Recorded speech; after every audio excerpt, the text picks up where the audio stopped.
Have you ever had this strange moment when someone asks you a simple question? What do you actually want? And your mind goes completely blank?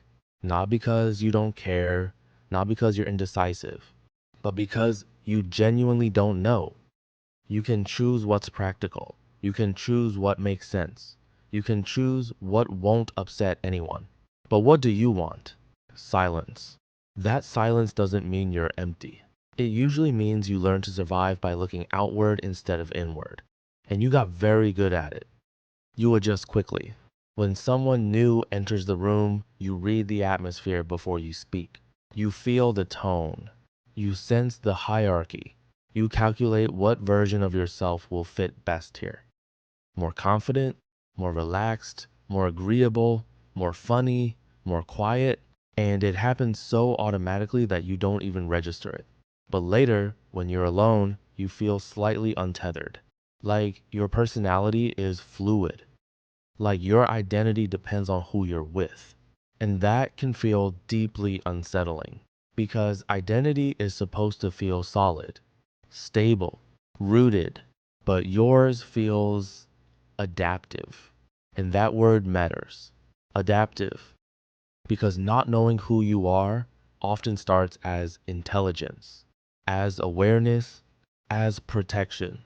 Imagine growing up in an environment where emotional safety was inconsistent.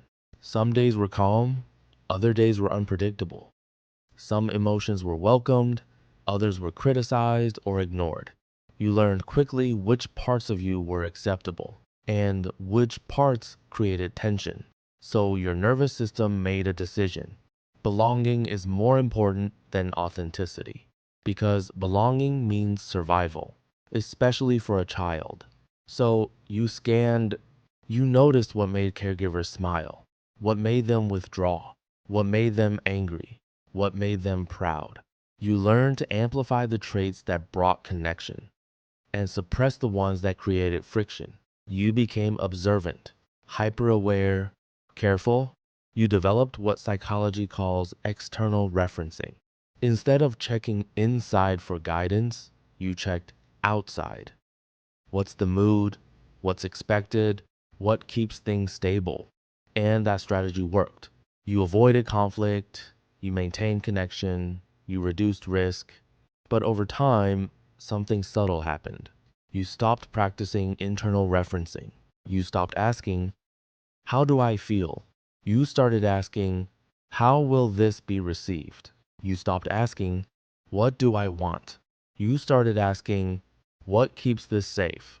And when that pattern repeats for years, it shapes identity, or more accurately, it replaces it. You become highly skilled at mirroring, at adapting, at adjusting. You can fit into almost any group. You can talk to almost anyone. You can become who people need you to be.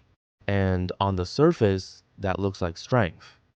But underneath, there's confusion. Because if you can be everything, what are you? If your opinions shift based on who you're with, what do you actually believe? If your energy changes based on someone else's mood, where do you end and they begin?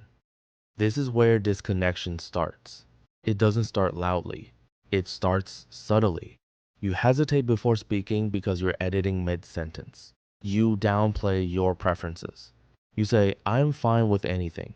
You don't correct people when they misunderstand you.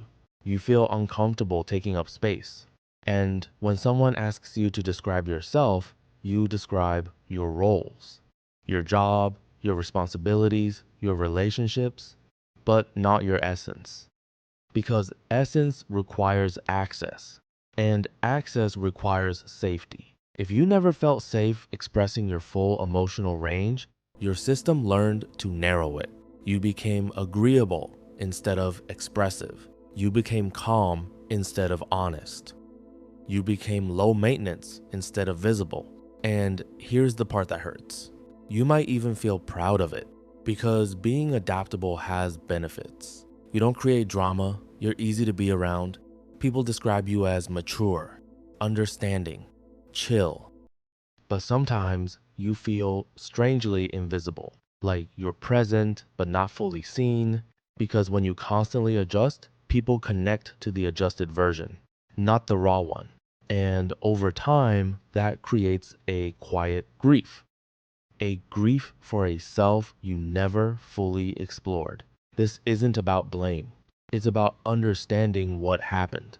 Your nervous system chose regulation over expression, chose stability over spontaneity, chose belonging over boldness, because at the time, that was the safest option. And the body remembers safety, even if it costs identity. So now, as an adult, you might struggle with making decisions alone, setting boundaries, knowing what you genuinely enjoy, trusting your own perception, because you're used to scanning before choosing.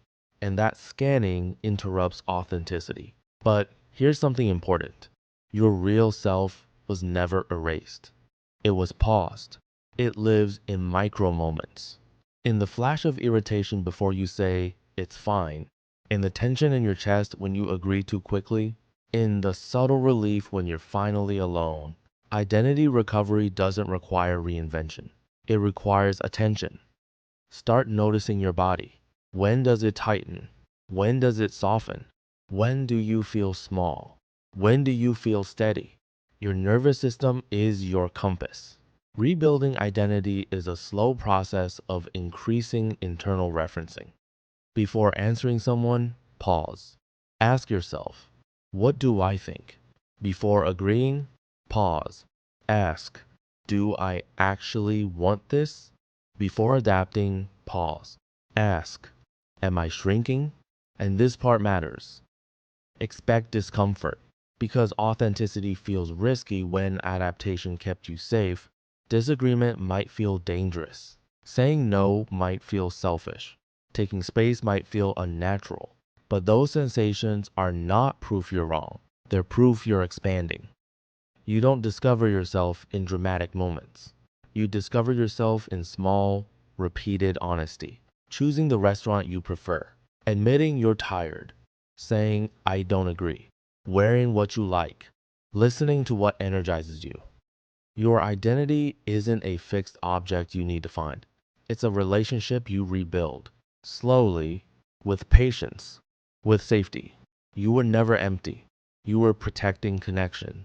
And now you're allowed to protect yourself without disappearing.